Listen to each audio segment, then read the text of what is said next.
राधे राधे भैया, राधे जय श्री राधे। जय श्री राधे भैया, जय श्री आपका राधे। भैया एक बार फिर से एकांतिक वार्तालाप में स्वागत है जी और हमारे दर्शकों का भी स्वागत है। तो पिछले कुछ वीडियो में हमने भैया गुरुजी के बारे में आपने चर्चा की थी।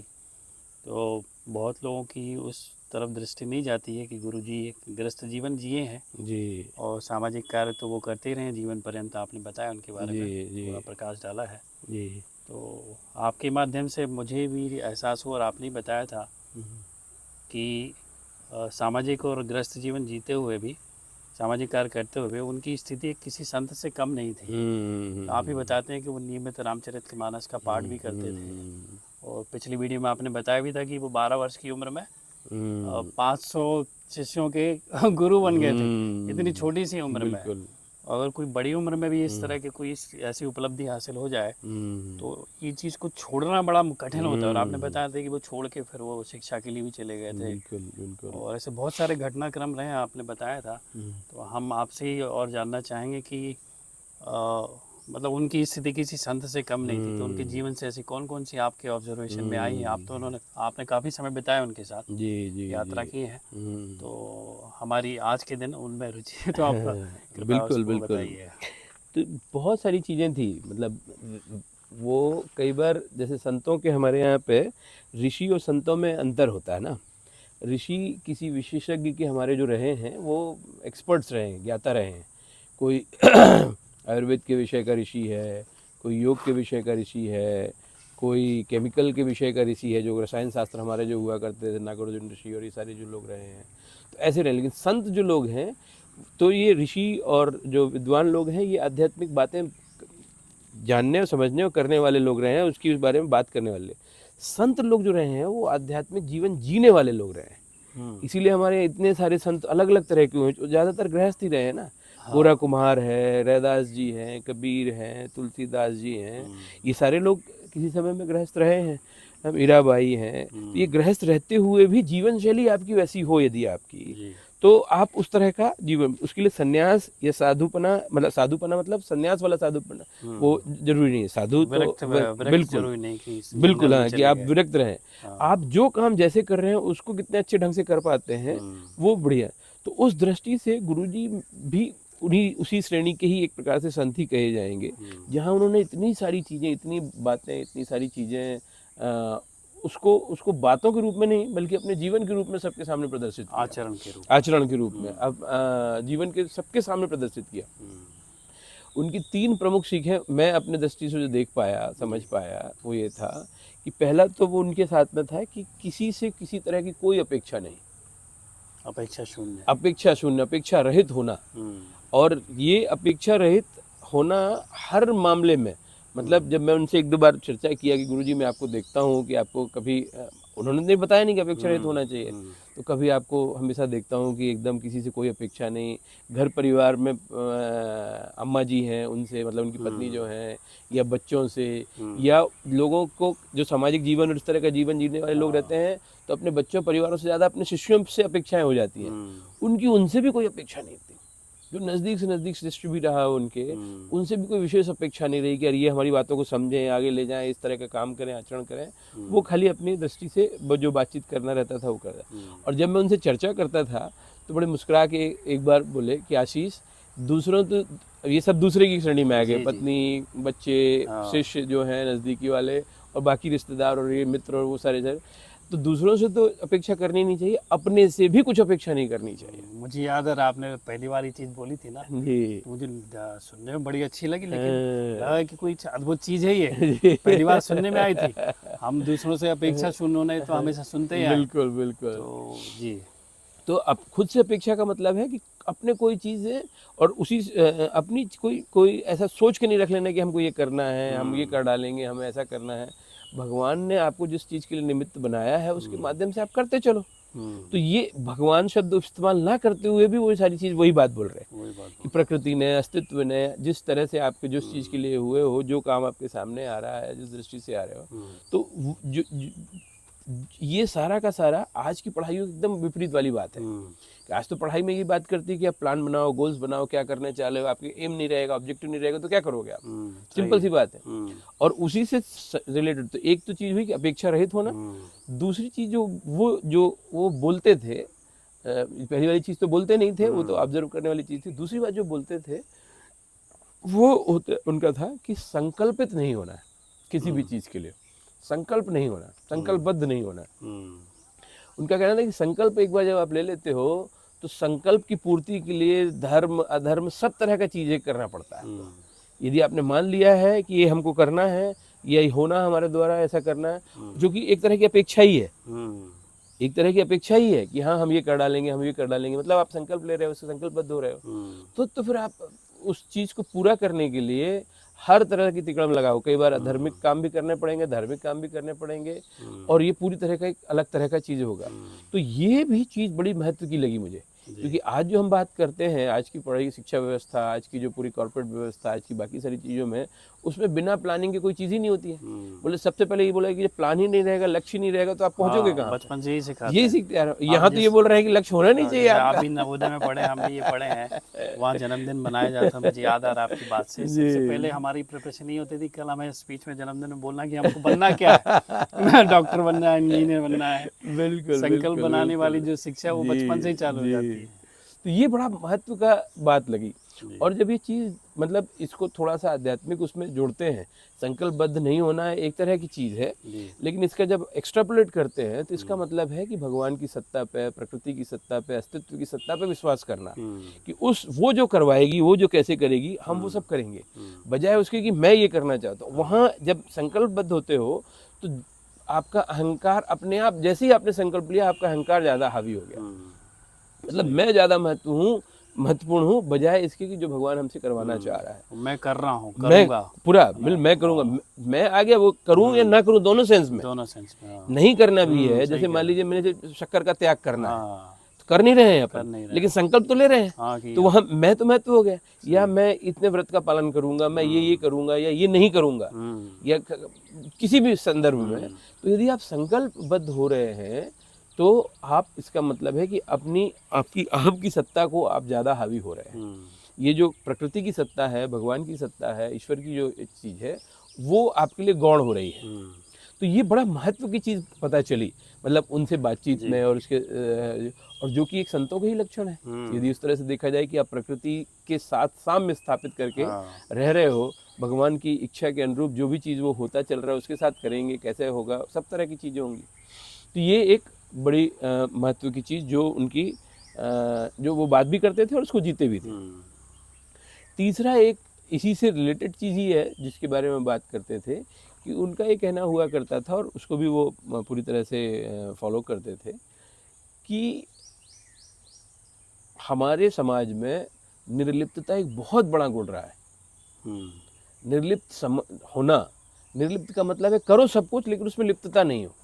तो जैसे आपने उदाहरण दिया कि भैया 500 लोगों को गुरु बन गए थे, ये हो गया था, और इतना बड़ा अखाड़ा चल रहा था। कोई भी आदमी अच्छी तरह से यदि ये इस तरह सेट हो जाए तो आदमी तो लगता है यार कि बस हो गया करके।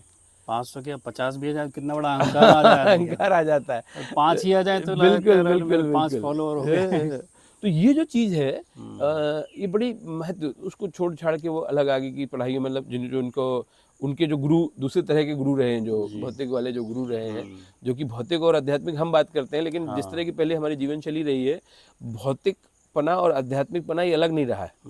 हमारी जीवन शैली में ही आध्यात्मिकता शामिल थी। आध्यात्मिकता कोई अलग से बैठ के योग, ध्यान, प्राणायाम, साधन, ये सब करने की चीज, यम, नियम, ये अलग से करने की चीज नहीं होती थी। आपकी जीवन शैली ही ऐसी होती थी। एक किसान का जीवन उठाएं, एक कुम्हार का जीवन उठाएं, एक लोहार का जीवन उठाएं, तो उसमें अपने आप ये सारी चीजें समाहित हैं। उसके लिए अलग से बैठ के ये सब करने वाली चीजें तो समझ में, तो उस तरह की जब उनके गुरु थे, एक जो थे नक्काशी करने वाले, जिनके यहाँ बैठ के वो मूर्तियाँ सीखा करते थे, मूर्तियाँ बनाना सीखा करते थे, कलर करना सीखा करते थे, तो उनके प्रेरणा से वो फिर आगे की फाइन आर्ट्स की पढ़ाई करने के लिए गए आगे। कुछ इसकी घटना है कि वो शायद निर्णय नहीं ले पा रहे थे, उसके बारे में थोड़ा सा हाँ, तो क्या हुआ कि जब ये इनका बचपन से ही बहुत शौक था कि मूर्ति बनाते थे, बाकी सारी चीज़ें सीखते थे, तो बहुत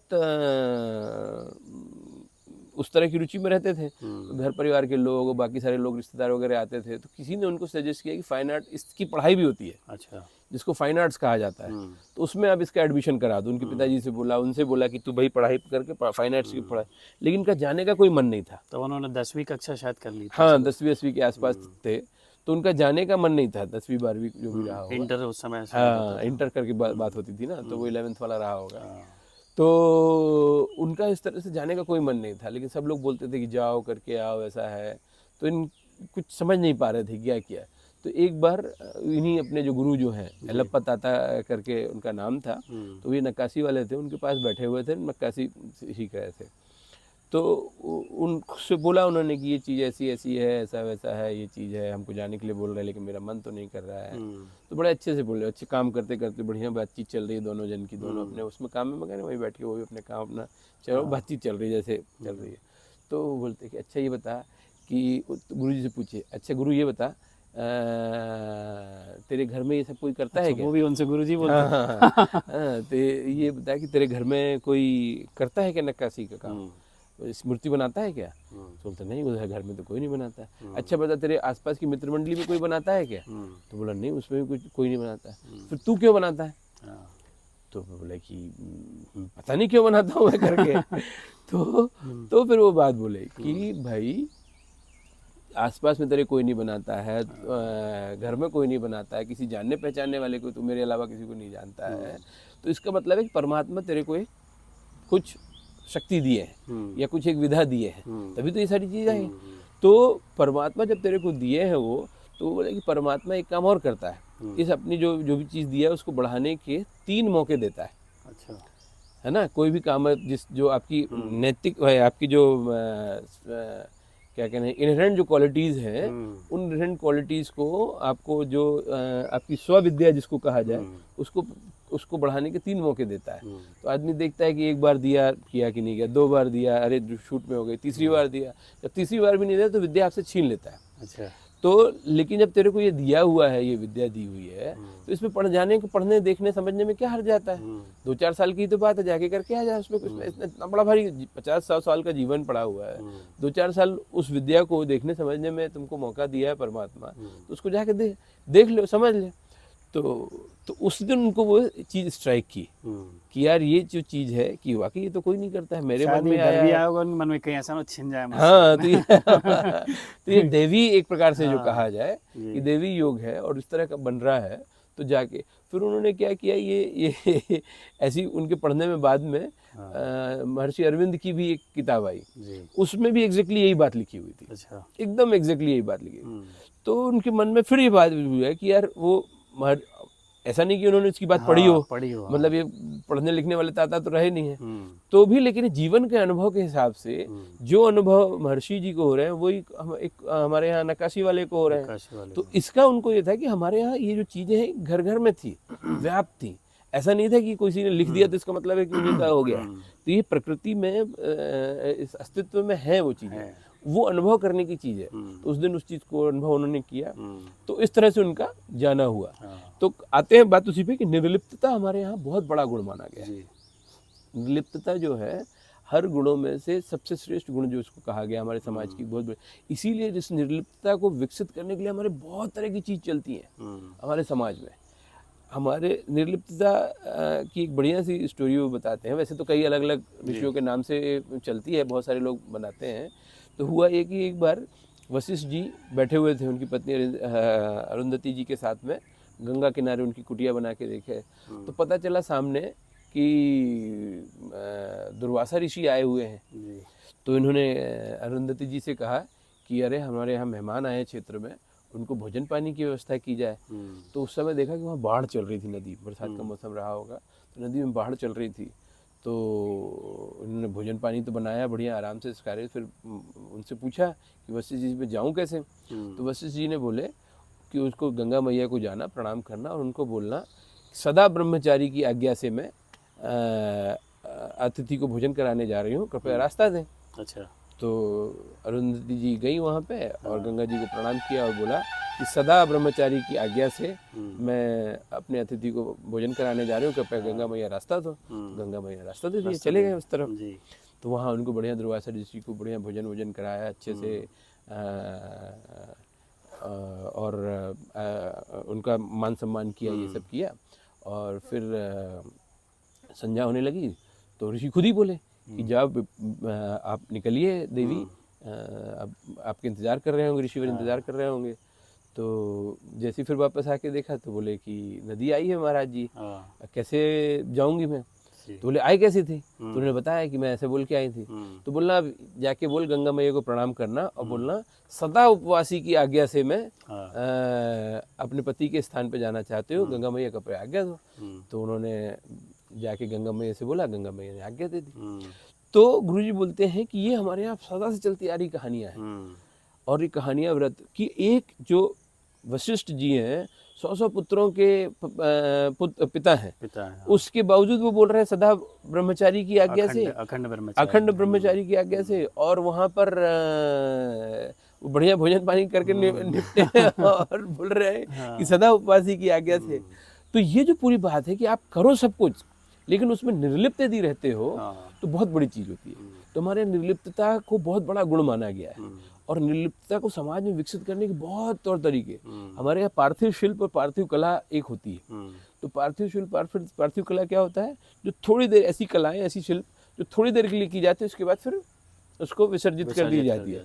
तो हमारी दैनिक पूजा जो है वो उसी तरह की है कि हम पूजा कक्ष में जाते हैं, बढ़िया सजाते हैं, ये करते, चौक पूटते हैं, तिलक करते हैं, भगवान को ये करते हैं, माला फाला और जितनी सारी चीज़ें, सुगंधित करना है, ये करना है, श्रृंगार आदि करके, और फिर उसके बाद अगले दिन उसका जो सब पूरा है फूल वूल फिर से वापस निकालते हैं, कपड़े वपड़े में फिर उसके या तो साफ कर लिए जाते हैं, विसर्जित कर दिए जाते हैं। इतनी जो हमारी रोज़ सुबह रंगोली डाली जाती है घरों के सामने में जाके, शाम तक थोड़ी देर के बाद ही वो पूरी वो हो जाती है, नहीं तो ज़्यादा रह जाती है तो अगले दिन फिर साफ करके फिर उसके बाद डाली जाती थी। जितनी सारी चैत्र गौरी है, ये हमारी महालक्ष्मी की पूजा है, गणेश की पूजा है, ये अपने नवरात्रि की पूजा है, ऐसी दुनिया भर की जो पूजाएं हैं, इसमें हम बढ़िया 2 दिन 5 दिन 7 दिन अलग अलग अवधियों के हिसाब से एक बहुत बढ़िया माहौल तैयार, छोटे से स्थान को एक बहुत बढ़िया माहौल तैयार करते हैं। सब तरह की कलाएं उसमें करते हैं, चौक से लीपना है, पूरना है, फिर उसके बाद उनको भगवान जी को बिठाना है, साज श्रृंगार करना है, सजावट करनी है, उसमें पुष्प रखने हैं, मालाएं डालनी हैं, अच्छी तरह की सजावट करनी है, फिर उसके बाद 1 दिन के बाद 2 दिन के बाद उसको विसर्जन कर देना, 9 दिन के बाद विसर्जन कर देना। तो ये सारा करते हुए भी फिर उसमें लिप्त नहीं होना है। तो ये धीरे धीरे इन सारे तरह के क्रियाकलापों से हमारे अंदर निर्लिप्तता का भाव पैदा होता है। और जो ये निर्लिप्त आदमी जो होता है तो उसको फिर वो अपना शरीर भी छोड़ता है तो उसको दुख नहीं होता है। तो इतनी बड़ी चीज जो है बहुत छोटे छोटे माध्यमों से हमारे समाज में रही है कभी। तो ये भी उनके साथ में हमको हमेशा देखा। तो जो हमारे शास्त्रों में जिक्र आता है कि 3 तरह की ऐषणाएं होती हैं, ज्यादातर उसमें लोग इच्छाएं होती हैं, और वो पुत्रेषणा, वित्तेषणा और लोकेषणा। पुत्र मतलब वंश हमारा चले और ये सारी चीजें आगे काम चले, पुत्रेषणा। वित्त माने पैसे धरसे से लेके जो पूरी धन धान लक्ष्मी से संबंधित है, और ये सबसे छूट भी जाए तो लोकेषणा एक ऐसी चीज है कि वो छूटती नहीं है। मान सम्मान की भैया हमारा उसने अच्छे से करोड़पति आदमी होगा, सब कुछ होगा, वो सब होगा, लेकिन हमारा मान नहीं किया। अच्छे सारे लोगों से साधन संपर्क में रहेंगे, बहुत उच्च आसन प्राप्त होंगे, लेकिन उसके बाद भी कोई धोखे से कोई कहीं से कुछ हो गया तो उनको बुरा लग जाता है। तो ये जो इन तीनों चीज़ों से, ये ऐषणाओं से आप मुक्त होना ही निर्लिप्त है, और ये उनमें पूरी तरह से दिखता है। उनके जीवन शैली में, उनके व्यवहार में, उनके उसमें कितने ऐसे उदाहरण हैं कि जहाँ उन्होंने लिप्त रहे ही नहीं। एक बार आ रहे थे कहीं अहमदाबाद से, तो अहमदाबाद से आते समय ट्रेन का समय था, लेकिन अब लोग रुकते गए, ये होते गए, और जबकि 8 व्यक्ति उसमें विशेष था, तो सारे लोग, बाकी सारे लोग लेट हो रहा है।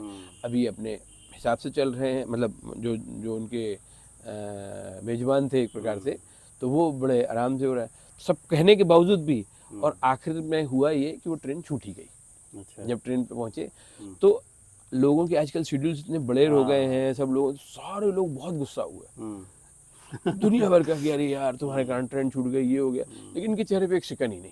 मतलब वो जो आजू बाजू वाले लोग थे वो तो इतना चढ़ गया, अब तुमको फ्लाइट का करना पड़ेगा, अब तुम्हारे कारण छूटी, अब तुम जैसे यहाँ करो चाहे वैसे करो। आदमी को वो समझ ही नहीं आ रहा है क्या करना है क्या नहीं कर रहा है, और ये एकदम अपने उसमें है कि कोई बात नहीं, हो गया तो हो गया। तो ये जो चीज है कि जब आप लिप्त होते हो तो ये सारा चीज़ अपने आप होता है। हाँ, संकल्पबद्ध होते हो तो अपने साथ चीज़ होता है, अपेक्षाएं होती हैं तो अपने साथ चीज़ें होती हैं। जब इन सब चीज़ों से आप मुक्त हो जाते हो तो फिर एक अलग तरह का जीवन चलता है, एक अलग तरह की वो चीज़ होती है। उनको कितने ऐसे उनको आखिरी समय कैंसर हो गया था, है ना, उस बीमारी से काफ़ी काफ़ी पीड़ा थी, जी, लेकिन उसमें भी उनका ये सब कुछ नहीं था कि मुझे ये करना है या ये नहीं करना है। जो जैसा चल रहा है, जहाँ से चल रहा है, जो निर्णय लेने वाले लोग हैं आपस में, उन्होंने अपने बारे में उस समय भी निर्णय लिया कि मैं ये करना चाहता हूँ या ये नहीं करना चाहता हूँ। हर सारी चीज़ जो जैसे नोटबंदी जब हुई थी अभी बीच में, नोटबंदी के 3-4 दिन बाद, मेरे ख्याल 2 दिन या 3 दिन बाद एक बड़ा कार्यक्रम कला आश्रम में उनके होने वाला था। बहुत बड़ा कार्यक्रम था। तो भिक्षावृत्ति की जो हम बात कर रहे हैं, बहुत निर्लिप्त जीवन जीने वालों को प्रेरणा देने वाले हमारे भिक्षावृत्ति वाली एक जातियाँ रही हैं। एक नहीं, बहुत सारी जाति के लोग रहे हैं। तो गांव-गांव जा के भिक्षा भी मांगते थे और लोगों को इस चीज़ की प्रेरणा करते थे कि निर्लिप्त कैसे रहना है। तो वो उनका एक समागम था। तो सारी जगहों से लोग आने वाले थे। अब उनको देने के लिए, खर्चा पानी के लिए 800-700 100 के आसपास लोग वो आने वाले थे और 200-250 लोग जो और भी लोग थे अलग अलग पूरे देश भर से आने वाले थे। उनकी व्यवस्था, हर साल में पैसा लगना है, लेकिन उनके चेहरे पे कोई शिकन आई हो ऐसा बिल्कुल नहीं लगा। और कार्यक्रम भी बड़े निर्बाध रूप से वो हुआ। किसी और से जाके हमने पैसे ले लिए, पैसे मिल नहीं रहे थे, बैंक से निकल नहीं रहे थे, नए पैसे बंद हो गए थे। तो वो एक लिमिटेड लेवल पे एटीएम बंद हो गए थे। तो वो जो सारी चीज़ें थी, लेकिन उनके चेहरे पे कोई शिकन नहीं। क्यों? क्योंकि वही चीज़ की कोई अपेक्षा नहीं थी, कोई संकल्प नहीं था और कोई लिप्तता नहीं थी कि यही करके ही दिखा डालना है, ये करना है। उसके कारण आराम से रहे वो। तो ये जो उनके जीवन में जो चीज़ें रही हैं, ऐसे कई उदाहरण मिलेंगे आपको जो आपको वो बताते हैं कि वो पूरी तरह से संथी थे। कहीं से भी ये नहीं था कि नहीं ये मानव जीवन के हिसाब से आए हैं या बाकी तरह की जो चीज़ें रही हैं। और सबसे बड़ी बात जो रही है इनकी, ये बातों की चीज़ें नहीं थी, ये उनके जीवन में था, आचरण में था। सही बात। तो पहला तो आपने बताया कि वो अपेक्षा शून्य उनके जीवन में हमेशा दिखता था, कोई कामना नहीं थी, कामना शून्य, अपेक्षा शून्य, बिल्कुल कह सकते हैं, इच्छा रहित होना। हाँ, इच्छा रहित होना। हाँ। तो दूसरा आपने बताया कि वो निर्लिप्त था, जैसे आप शुरू में बता रहे थे, आपको 3 वो हैं कुछ जो आपको तो एक तो अपेक्षा रहित हो जाना जी, दूसरा संकल्प रहित होना जी, संकल्प नहीं होना, और तीसरा निर्लिप्त होना। चाय फिर से आ गई है। वाह, हम इसमें निर्लिप्त हो जाते हैं। चाय आने की वजह से हम डिस्टर्ब महसूस कर रहे हैं, ऐसा नहीं है, ये तो अपॉर्चुनिटी जैसी हो गई है। वैसे आज मैं भैया अब कह रही इस वार्तालाप का विषय नहीं है जी, लेकिन अभी याद आया कि मैं अभी थोड़ी देर पहले सोच ही रहा था जी कि जब हम वार्तालाप आपके साथ करेंगे, बीच में अगर चाय आ जाए तो कितना अच्छा है। और डाल दो, कंजूसी मत करो, वीडियो वाले देख रहे हैं, उनको दिखाना है भाई। ये देखिए, दिखाने के लिए। तो ये सही बात है, जब आप मतलब कामना अगर होती है और उनको अगर सिर्फ मन में भी रख रहे हैं तो अपने आप पूरी हो जाती है। ऐसा मैं कुछ दिन से ऑब्जर्व सा कर रहा हूँ कि मतलब एक माहौल बन जाएगा, चाय आ जाएगी तो अच्छा लगता है ना, इस जगह की खूबसूरती और बढ़ जाती है। जी, तीसरी आप चीज़ बता रहे हैं। हाँ, तो ये 3 चीज़ हुई ना, एक तो अपेक्षा रहित होना जी, दूसरा संकल्प रहित होना, और तीसरा निर्लिप्त रहना। किसी चीज़ में लिप्त, कोई भी काम करो तो उसमें ये नहीं कि ये मतलब उसमें लिप्तता नहीं आनी चाहिए। वो एक चीज़ और है, मुझे पता नहीं शायद इसमें जिक्र करना ठीक है कि नहीं है, क्योंकि संत महात्माओं का चरित्र ऐसा है, उस छुपाने वाली बात नहीं होती है जी। उन्होंने कभी ये प्रकट नहीं होने दिया, और किस तरह से वो मतलब बुद्धिमत्ता के साथ उस चीज़ को छिपाते थे कि उनकी स्थिति संतों जैसी है। वो जगह जगह पे बीड़ी बहुत पीते, जैसे हम और आप चाय पी रहे हैं ना, बिल्कुल। तो वो बड़ी से बड़ी सभा में जहाँ बहुत हाई क्लास के लोग आते थे, वहाँ पर ये बीड़ी निकाल के पीते थे वो। बिल्कुल। तो यदि सभा में तो नहीं पी पाते थे और नहीं पीते थे उतना, सभाओं का तो थोड़ा ध्यान रखते थे, लेकिन जैसे ही अपना कार्यक्रम हुआ तो तुरंत किनारे निकल के चलो आशीष जल्दी घूम के वो शायद वो कहीं ना कहीं जैसे संत महात्माओं के बहुत सारे हमने पिछले कुछ समय के दौरान, उसमें भी एक बहुत बढ़िया चीज़ है। देखिए कि एक तो वो छद्म वाला जो चीज़ है कि हाँ, उनको छुपा के रखने वाली चीज़ है। दूसरी चीज़ जो मैं आपकी निर्लिप्तता वाली बात कर रहा था ना, जब ये उनको कैंसर डिटेक्ट हुआ तो बहुत सारे लोगों ने बोला कि ये छोड़ दीजिए, और उनको छोड़ने में 1 मिनट का भी समय नहीं लगा, जिसको कहते हैं बीड़ी वगैरह। अच्छा। जबकि दिन में वो एक मतलब 2-2 पैकेट तक पी जाते थे कई बार। तो पैकेट मतलब तो अच्छी खासी होती है ना उसमें, तो वो सारी पी जाते थे।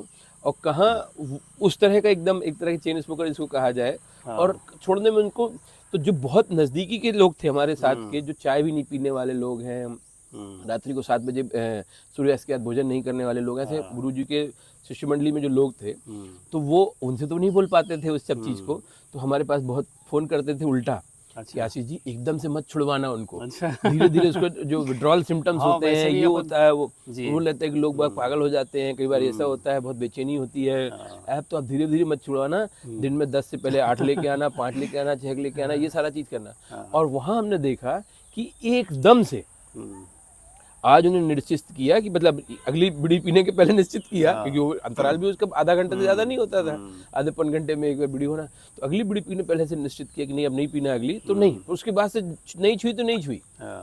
तो ये जो निर्लिप्तता वाली जो हम बात कर रहे हैं ना, तो ये इतने हाई लेवल की थी, कोई आसक्ति रही नहीं तभी तो वो बिल्कुल छोड़ पाया, बिल्कुल, वो आसक्ति क्योंकि रहती तो छोड़ ही नहीं पाते। बिल्कुल, और जो आप बात कर रहे हैं ना कि ये उसका उद्देश्य बीड़ी पीना नहीं था, बट एक रूप जिसको बोल रहे हैं छुपा के रखने वाली जो चीज़ है। बहुत सारे संतों के बारे में सुनते हैं कि उनकी कुछ एक ऐसी आदत रहती है जिसकी वजह से अपन कल्पना नहीं कर सकते कि अरे संतों के ऐसा कर रहे हैं। ये कहीं ना कहीं एक जिसको छुपाना कहते हैं ना कि बिल्कुल बिल्कुल, अपने रूप को छुपा के और रखने आप वाला। हमसे एक्सपेक्ट मत करो कि हम संत हैं, स्थिति है, ये भी छुपाना है। बिल्कुल सही बात है। तो वो एक चीज़ थी। ऐसी चाय भी उन्होंने छोड़ दी तुरंत, चाय भी बहुत पीते थे। बीड़ी का मुझे नाम याद, कौन सी छाप बीड़ी थी उनकी, अच्छा कुछ गणेश छाप। गणेश छाप। तो उसके साथ जाते समय हम लोग को बड़ा ध्यान रखना पड़ता था, कभी फ्लाइट पे जा रहे हैं, कभी कुछ कर रहे हैं, तो कहाँ लुका के रखना है, या कहाँ उसको कौन से वाले चेक इन पैकेज में रखना है, कौन से नहीं रखना है, क्योंकि ये सब चीज़ें निकाल दी जाती थी। एकदम निर्दोष चित्र है उनका, बच्चों जैसा ऐसा लगता है। बिल्कुल, और इतना ज़्यादा मतलब आप विश्वास नहीं कर सकते हैं, जो भारतीय जीवन शैली की बात वो करते रहे हैं, उसको लगातार जीते रहे हैं अपने व्यक्तिगत स्तर पे। वो तो हर बार कई बार जिक्र आता तो ये बोलते भी थे कि मैं 18वीं शताब्दी में जी रहा हूँ। अच्छा, मतलब ये अभी 20वीं 21वीं शताब्दी अपन लोग बात कर रहे हैं, बोले मैं तो 18वीं शताब्दी में जीने वाला आदमी हूँ। तो जितना ज़्यादा कोशिश होता है इन सारी चीज़ों का उपयोग नहीं करते थे, लेकिन और उस पर ही पूरी बातचीत, उनका अध्ययन का विषय भी वही था, उनके शोध का विषय भी वही था, जो सारा चीज़ उन्होंने देख के समझा था, और उसके बाद जो भी चीज़ प्रतिपादित कर रहे थे वो उस सब का विषय ये था, और जी भी वैसे ही रहे थे। लेकिन मजाल है कि किसी से भी वो अपेक्षा करें कि वो भी ऐसा करे, ये बड़ा मुश्किल होता है। आप चाय पी रहे हैं तो अब नहा कि किसी को भी आए सामने तो आप बोल देते हैं कि भाई साहब चाय पीजिए, सही। या चाय नहीं पी रहे हैं तो आप बोलते अरे आप क्या ये जहर पी रहे हो करके निकल ही आता है एकदम ऐसा। लेकिन उन्होंने जिंदगी में कभी किसी के साथ ऐसा नहीं किया कि क्यों जीन्स पहन रहे हो, बढ़िया आराम से धोती कुर्ता अपना आखिरी समय तक पहनते थे। उनके नज़दीकी शिष्य जो हैं, उनके बेटे हैं, बेटियां हैं, वो भी यदि जीन्स भी पहन रहे हैं तो उनकी तरफ से कभी ये नहीं आया कि यार तुम जीन्स क्यों पहन रहे हो, या तुम ये क्यों कर रहे हो तुम। तो किसी को देखने, बाहरी तौर पे देखने में लोगों को लग सकता था कि यार ये क्या व्यक्ति है यार, इतनी बात नहीं कर, इतनी बातें करते हैं दुनिया भर के, अपने परिवार में ही उसको अपने परिवार में ही फॉलो नहीं करा सकते। लेकिन जब उनकी दूसरी स्थिति देखते हैं तो वो उनकी उच्च स्थिति पता चलती है, कितने उच्च स्थिति पे वो स्थित थे, जहाँ एक हम छोटे से छोटी चीज़ पे भी अपनी पत्नी से आशा हो जाती है, पिताजी से आशा हो, माँ से आशा हो जाती है, बच्चों से आशा रहती है, अपेक्षा रहती है कि यार हमने इतना उनके लिए किया, कुछ तो करे वो हमारे लिए। या हमसे इतनी बात सुन रहे हैं 50 लोग, एक भी बार ये लोग खुद वो आग्रह नहीं करते अपने, लेकिन एक भी बार नहीं ब्रजेश, एक भी बार नहीं, मतलब धोखे से भी कहीं ऐसा अनकॉन्शियस में रहे तो कभी कभी निकल ही जाता है ना, ना चाहते ऐसा कभी नहीं, कभी नहीं। खाने पीने को लेके, रहन सहन को लेके, किस तरह के घर में रह रहे हो, किस तरह के ये कर रहे हो, वो जनरल अपनी बात करते थे, और जो उन्होंने देखा सुना उसकी बात करते, लेकिन उसमें अपेक्षा कहीं नहीं आती थी कि तुम भी ये करो। तो ये कुछ लक्षण हुआ करते थे। बहुत इंटरेस्टिंग है, हमें लग नहीं रहा कि इसको यहाँ स्टॉप करना चाहिए। इतनी इंटरेस्टिंग बातें हैं गुरु जी के बारे में, तो गुरु जी के बारे में और भी हम चर्चा करेंगे, और फिर उनके जो सूत्र हैं, सूत्रों के आधार पर जो व्यवस्था उन्होंने समझाई और जिसका काम को आप आगे बढ़ा रहे हैं, वो हम चर्चा आपसे जारी रखेंगे। फिलहाल आपकी चाय, हमारी चाय ठंडी हो गई, चाय का आनंद ले लेते हैं। बिल्कुल, मिलते हैं आपसे दोबारा। राधे राधे, जय श्री राधे।